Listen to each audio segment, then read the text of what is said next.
Hello, welcome to the channel and thanks for joining me. Today we're going to take a look at Sanyo's auto reverse radio cassette player, and this is the MGR87. Now, regular viewers to the channel will know I've got a bit of a penchant for the old Sanyo personal stereos, and this one is in a very nice overall condition. It hasn't been cleaned or polished up yet, we'll do that a bit later, but I don't think it works properly, so I thought this would be a perfect opportunity just to have a look inside, show you guys what's in here, and yeah, maybe we need to change the belts, clean up the switches, maybe things like that. So first up, let's get some batteries in and see what we've got, see whether or not it works. There we go, and then I'll show you the functions.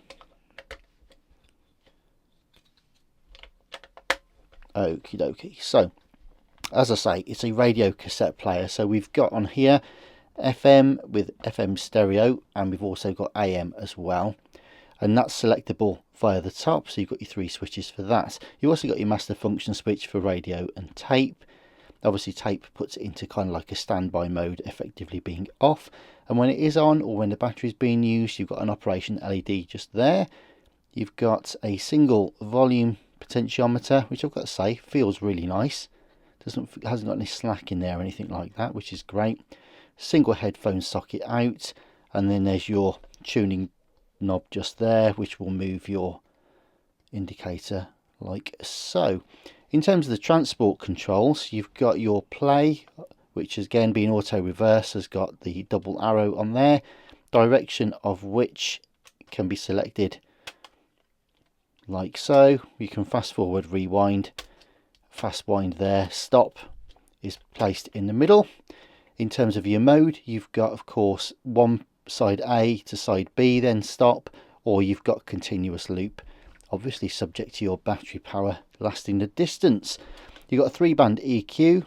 Now, my experience of the Sanyo Walkman type EQs is that they are very effective. They've got a great sweep on them, so I'm hopeful this one should be pretty similar in that respect. Right, so we've got some batteries in now. Let's just put some headphones in and we'll test the radio first. Yep, okay. Well, first up I can hear noise, which is great. Let's put this to FM stereo and start tuning. Now I'll probably get interference from the light, so I'm going to kill the lights real quick. There we go, and then turn this up to max just there and see if we can tune this in.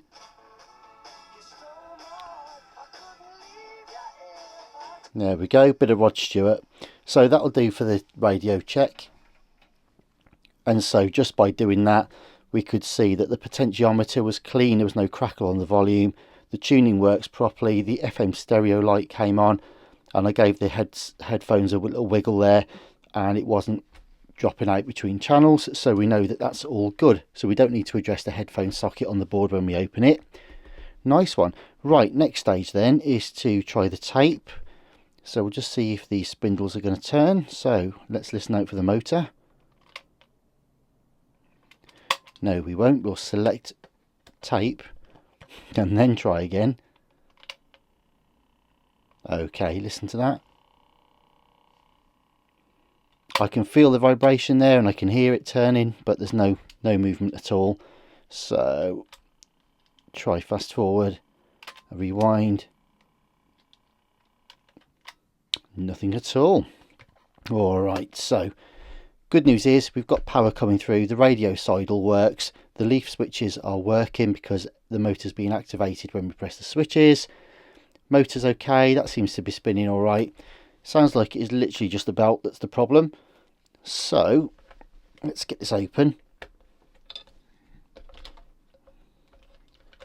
and hopefully that's all we need to do today.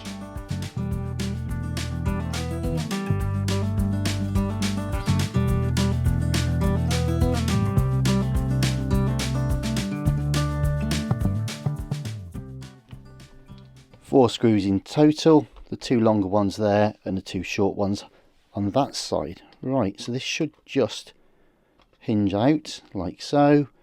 Nothing to see here. Obviously when the belt clip is attached, that would probably screw just through that little bushing in there, but anyway, we'll have that to one side. Alrighty, wow. Okay, so looks like we've got two belts then, from what I can see. The smallest belt you'll ever see, which is genuinely, I'm just trying the tension on this one. Okay, so the main belt, I'll say the main belt, the transfer belt from the motor, is that beautiful little oh bless it, how sweet is that? There we go.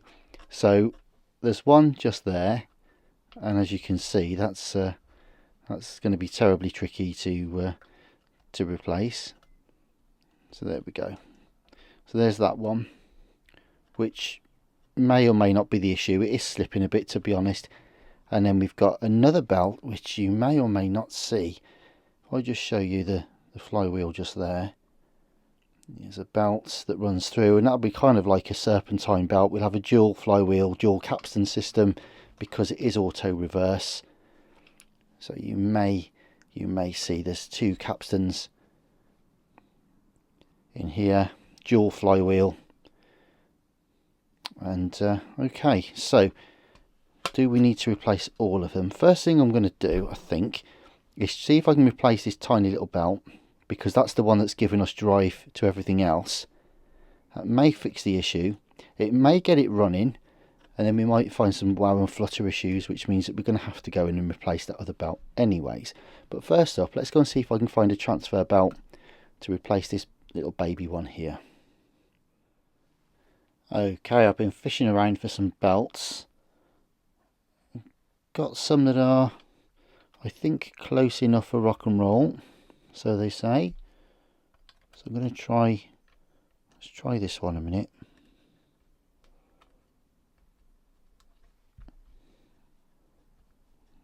Okay, well that's got a good bite on it, but it's not too tight.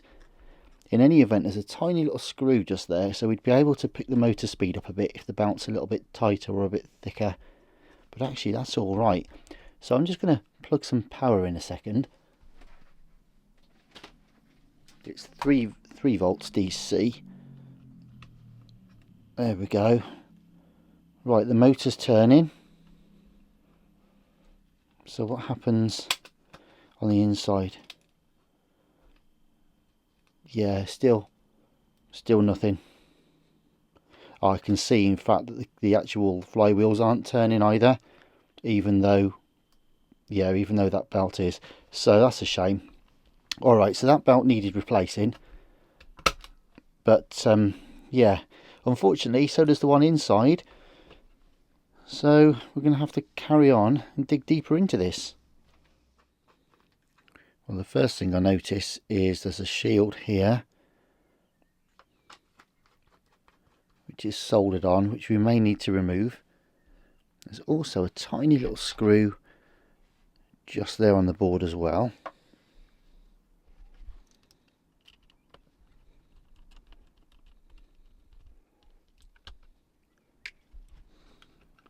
Yep, seems like that's the only one. But I might even not need to desolder this board, but I'm going to take a photo just while I'm here. There we go. Because we're going to want to unpick a lot of this. Now there's two screws here, but they just hold the radio bar, the ferrite rod and what have you in place. So I'm guessing whatever's under there is going to be able to get us away a little bit. What I don't want to do, if I can help it, is desolder this ribbon cable here, because it doesn't take much at all. They're okay once they've gone on, but if you try to remove them, you end up damaging the plastic, and those traces disappear and you've lost it. So the best bet I would suggest is to we'll just take this one out of the way. Best thing is to try and fold it back this way, I reckon.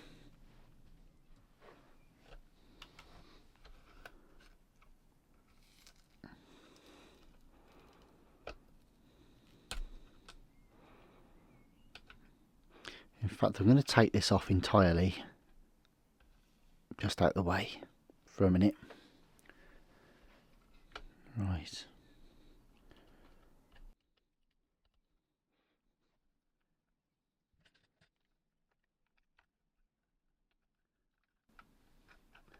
Just hoping that'll give us enough clearance. So I've just managed to lift the circuit board as far up as I dare now. So now we can start to see what's going on a little bit, which would give us enough room for sure to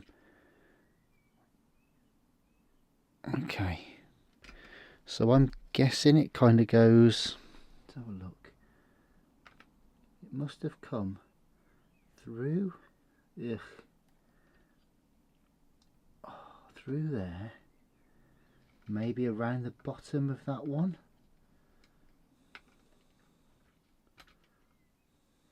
Come on, don't break on me now. Yeah, I can see it's got snarled up. Okay, here we go. Come on. I think we saved it just in time at least.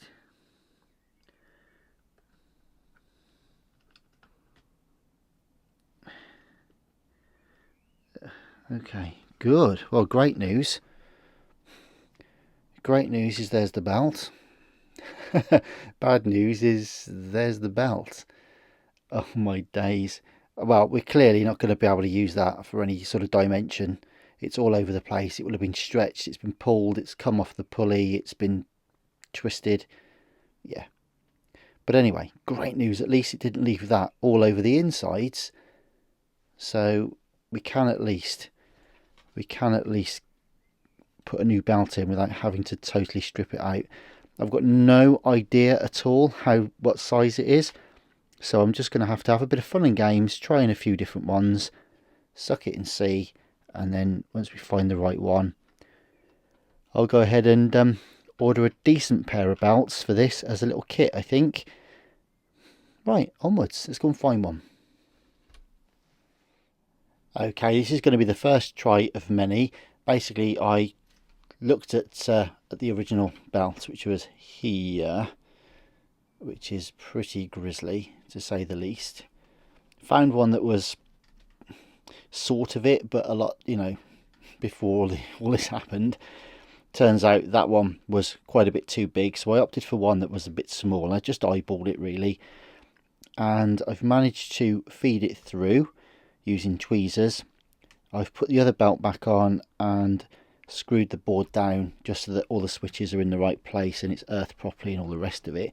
But I genuinely haven't plugged it in and tried it yet, so this could go horribly. Oh, okay. So that's turning. Hang on, stop. Get the power back on.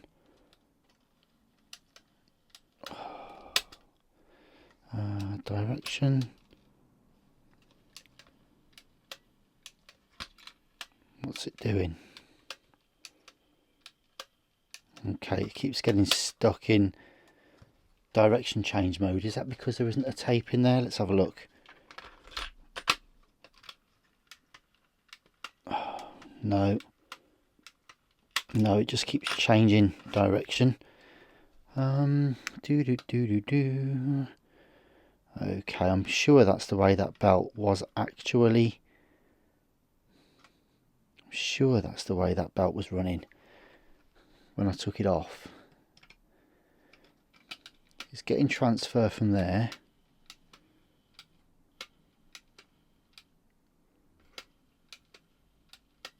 Just wants to keep changing direction.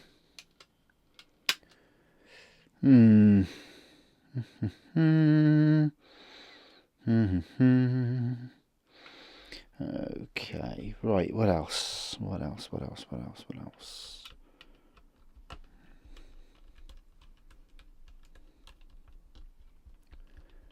Of course, it might have another issue that we didn't even know about.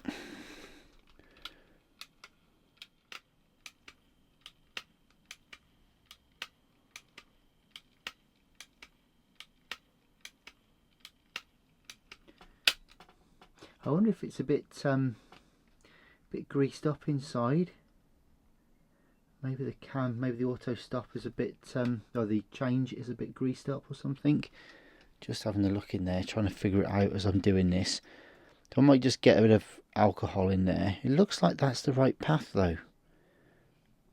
That is the sort of path I would have expected.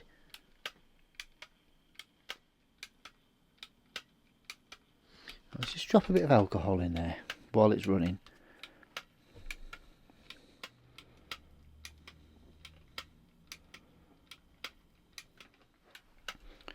And the little plastic spudger.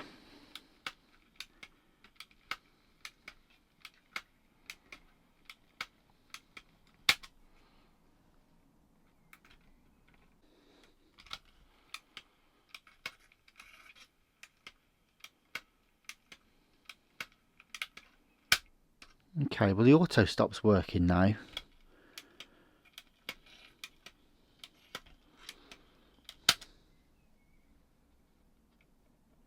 I wonder if it's a little bit greased up inside there.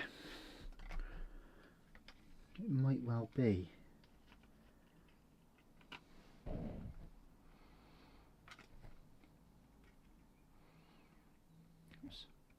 Not too worried about getting a bit of alcohol on the belt because it'll flash off. And also this isn't our proper belt, this is just a demo one.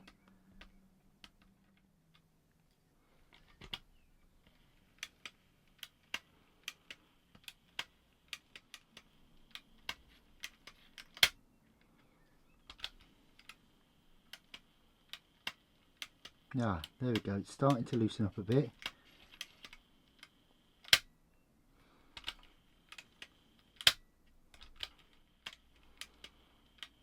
I'm just going to keep working at this. There we go, look.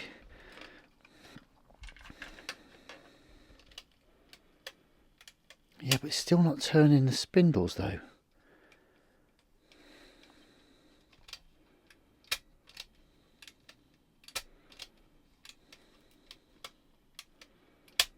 Everything's turning, but the spindles aren't turning. So maybe... is that belt path completely wrong or something? What's going on with this?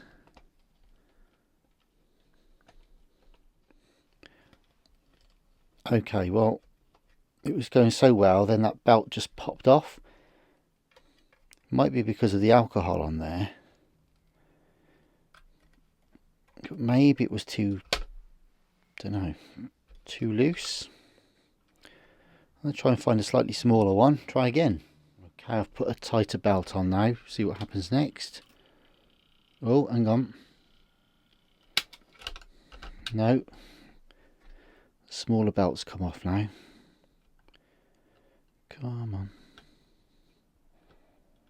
Come on. Trouble is, we're trying to do this with cheap belts, and the size I've got, they're all a little bit on the thick side. Ultimately, the proper belts will be thinner, but notwithstanding that, it should still work for now at least. Why on earth are they not? Why is that take-up not turning? Ah.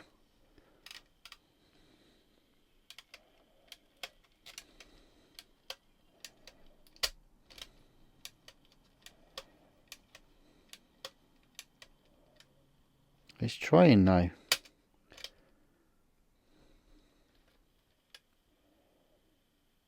It's really trying.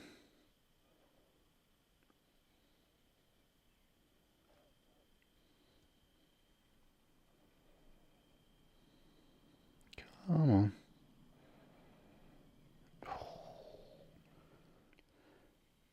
Okay, I've just dropped some alcohol onto the actual spindles because it helps to loosen up any grease that's dried up on the actual spindles. So you can see it's turning now.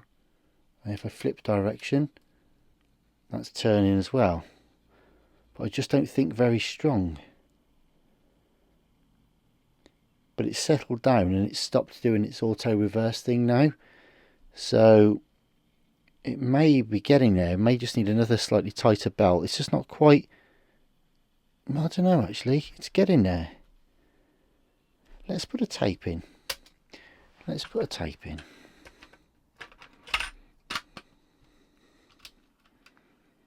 Yes. There we go. And direction change. Nice.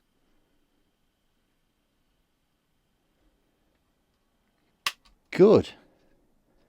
Alright, well, I think that's what it was. I think obviously both the belts had gone, and because it's not been used for so long, the auto stop and all the gearing inside had got slightly gummed up. The spindles had both got gummed up, so we freed those.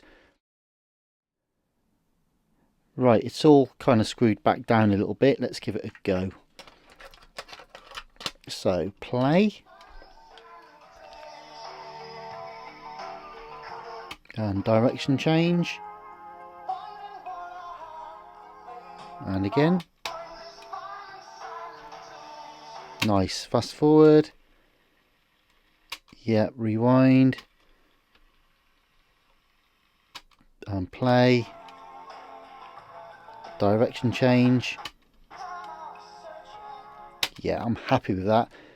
Good stuff. Well, that's great. So all that remains then is to take it all back apart, measure up the belts, get some new ones on order, reassemble it. I'll clean the heads, and I'll see you on the other side of a fade for the final reveal. So here it is then, the Sanyo MGR87. That's another little Sanyo unit saved for another day. So it didn't need too much really. It was really just a case of replacing both of the belts. One was a little bit slippy, the other one had stretched and become really quite bad, so obviously both needed replacing. So we've done that now, and just freed up the grease in the mechanism and freed the spindles up and just got it moving, got it working again really. So that's pretty much it. It's had a nice deep clean and a polish. Nothing was broken or cracked, and the battery cover was already present, so it wasn't massively in bad condition or anything, but always nice to give it a decent polish whilst we're about it. So I've just got it hooked up here now through some old JSX37 speakers. They always sound dreadful through here, but I'll give you a couple of seconds just to show it working. And there we go. And direction change.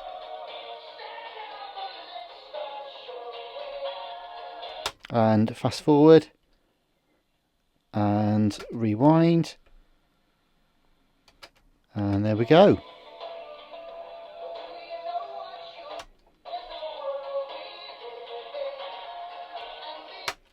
So that's it then. There's another one saved for another day. So thanks ever so much for watching. Hope you enjoyed it. Please check out some of my other videos, and I'll see you soon. Stay safe. All the best for now. Bye bye.